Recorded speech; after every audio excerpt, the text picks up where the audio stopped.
Welcome to Teja TV news. ముఖ్యమంత్రి నారా చంద్రబాబు నాయుడు రైతుల సంక్షేమానికి కృషి చేస్తున్నారని, ఖరీఫ్ కాలంలో రైతులకు అవసరమైన విత్తనాలు రాయితీపై పంపిణీ చేసేందుకు సిద్ధంగా ఉన్నాయని, అధికారులు అలసత్వం వహించకుండా రైతులందరికీ సక్రమంగా పంపిణీ జరిగేలా చూడాలని కోరారు. కొత్తవలస మండలం దెందేరు గ్రామంలో గల రైతు సేవా కేంద్రం నందు రైతులకు రాయితీపై వరి విత్తనాల పంపిణీ కార్యక్రమంలో ఎమ్మెల్యే పాల్గొని విత్తనాలను పంపిణీ చేశారు. రైతుల పక్షపాతి చంద్రబాబు నాయుడని, రైతు బాగుంటే దేశం బాగుంటుందని తెలిపారు. రాష్ట్రంలో ఉన్న అన్ని వర్గాల ప్రజల్ని ముందు నడిపించడానికి ముఖ్యమంత్రిగా బాధ్యతలు స్వీకరించిన నారా చంద్రబాబు నాయుడికి ఆ భగవంతుడు శక్తిని, ఆరోగ్యాన్ని ఇవ్వాలన్నారు. ఈ సందర్భంగా ప్రత్యేకంగా ఏర్పాటు చేసిన సేంద్రియ వ్యవసాయం, సేంద్రియ ఎరువుల తయారీ, చిరుధాన్యాల సాగు విధానాన్ని పరిశీలించి సిబ్బందిని అభినందించారు. ఈ కార్యక్రమంలో మండల పార్టీ అధ్యక్షులు గొరపల్లి రాము, ఎల్లపు సూరిబాబు, కోళ్ల శ్రీను, లాలం అర్జున్ రావు, విరోతు శివాజీ, గొంపా దుర్గా ఉమేష్, జామి సూర్యనారాయణ, గవరా ముత్యాల నాయుడు మరియు కూటమి పార్టీల నాయకులు, కార్యకర్తలు, సచివాలయ సిబ్బంది, వ్యవసాయ అధికారులు పాల్గొన్నారు. సిగ్నల్ ఇవ్వగలిగాం. అదే విధంగా మన రైతుకి విత్తనాలు సకాలంలో ఇవ్వగలుగుతున్నాం. కొన్ని స్ప్రింక్లర్లు, స్ప్రేయర్లు, పనిముట్లకు సంబంధించి వ్యవసాయ రైతుకి పనిముట్లు ఇవ్వగలిగాం. అలాగే సకాలంలో చిరుధాన్యాలకి ప్రాధాన్యత ఇచ్చి వేరుశనగ విత్తనాలు ఇవ్వగలిగాం. మరి వాళ్ళ చిరుధాన్యాల్లో మనం ఏవైతే పెసర, మినుము, నువ్వులు, ఇలా మీకు కావాల్సిన విత్తనం అంతా కూడా ప్రభుత్వం సబ్సిడీ ద్వారా ఇవ్వగలుగుతున్నాం. ఇవే కాకుండా ఇవాళ ఈ విత్తనాలు కూడా సబ్సిడీలో మరి మీకు ఇవ్వగలుగుతున్నాం. అదే విధంగా రాష్ట్రంలో గ్రామాల్లో అక్కడక్కడ సిమెంట్ రోడ్లు వేయగలిగాం, గుంతలు పోర్చగలిగాం, మీకు మౌలిక వసతులు కల్పించగలుగుతున్నాం. మరి అదే విధంగా 3 గ్యాస్ బండ్లు ఉచితంగా మహిళలకు ప్రతి సంవత్సరం ఇస్తామన్నాం. ఆ సంక్షేమం ఇవ్వగలిగాం. అదే విధంగా ఏదైతే తల్లికి వందనం, పిల్లలంతా కూడా చదువుకోవాలి, బడికెళ్ళాలి అని ప్రభుత్వ ప్రైవేట్ పాఠశాలలో ఒక ఇంటిలో ఎంతమంది చదువుకుంటే అంతమందికి ఈ మధ్యనే 13,000 రూపాయలు తల్లికి వందనం మరి డబ్బులు కూడా తల్లి అకౌంట్స్ కి వేయగలిగాం. ఇంకా మేము ఇవ్వాల్సినవి ఉన్నాయి. ఉచిత బస్సు సౌకర్యం మహిళలకు కల్పించాలి. అలాగే అన్నదాతగా ఉన్న మన రైతులకి అన్నదాత పథకం ద్వారా కేంద్ర ప్రభుత్వం ఇస్తున్న నిధులకు జోడించి రాష్ట్ర ప్రభుత్వం కూడా వ్యవసాయం చేసుకుంటున్న రైతుని ఆర్థికంగా ఆదుకోవాలని చెప్పి 20,000 రూపాయలు ఆ రైతుకు 3 విడతలుగా ఇవ్వడానికి కూడా ఇవాళ అన్నదాత ప్రోగ్రాం కూడా త్వరలో ప్రారంభించబోతా ఉన్నాం.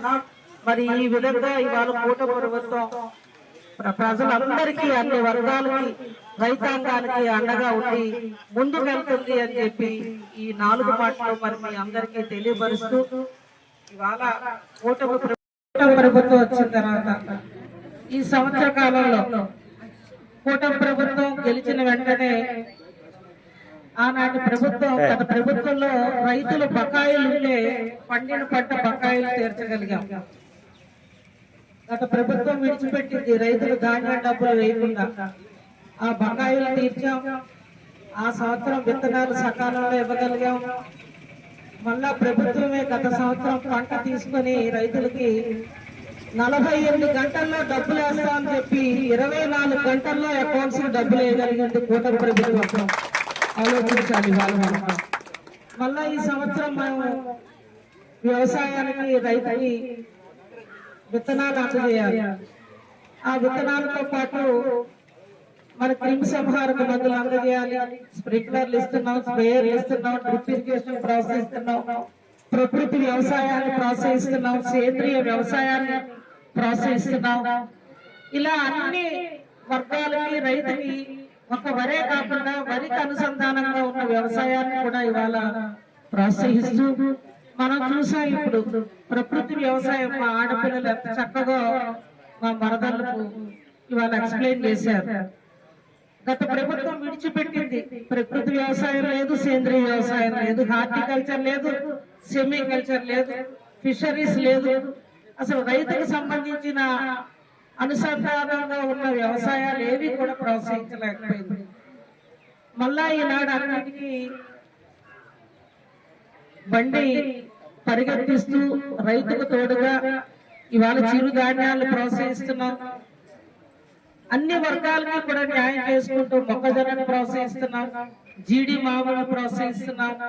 రైతుకి ఏదైతే అది వ్యవసాయం చేయడానికి అనుకూలంగా ఉన్న వాతావరణం, వాళ్ళకున్న భూసారం బట్టి కూడా ఇవాళ మేము కూటమి ప్రభుత్వం ప్రోత్సహిస్తూ మరి వారి విత్తన పంపిణీ కూడా మరి ఏవో రామప్రసాద్ గారు ఇప్పటికే మనకి మన మండలానికి సంబంధించి చేస్తున్న వ్యవసాయ ఎన్ని ఎకరాలు చేస్తున్నాం, ఎన్ని టన్నులు మన విత్తనం అవసరం పడింది, ఎన్ని టన్నులు మనకి ఇక్కడ రిలీజ్ చేయగలిగాం, 11, 21 ఎంతమంది రైతులు ఇవాళ ఈ వ్యవసాయంలో ఆ విత్తనాలు ప్రోత్సహిస్తున్నారు, ఆయన నివేదిక కూడా ఇవ్వడం జరిగింది. మన అందరి తరఫున గౌరవ రాష్ట్ర కూటమి ప్రభుత్వానికి మరొకసారి ఇన్ని బాధలు ఉన్నాయి, కష్టాలు ఉన్నాయి, ఇబ్బందులు ఉన్నాయి, ఆర్థిక లోటు ఉంది, అయినా సరే ఇవాళ రైతుకి అవసరమైన సమయంలో అనుకూలమైన వాతావరణంలో విత్తనాలు అందజేస్తున్నందుకు మన అందరి తరఫున కూడా మరొకసారి కూటమి ప్రభుత్వానికి, రాష్ట్ర ముఖ్యమంత్రి వర్యులు చంద్రబాబు నాయుడు గారికి ప్రత్యేక అభినందనలు తెలియజేస్తూ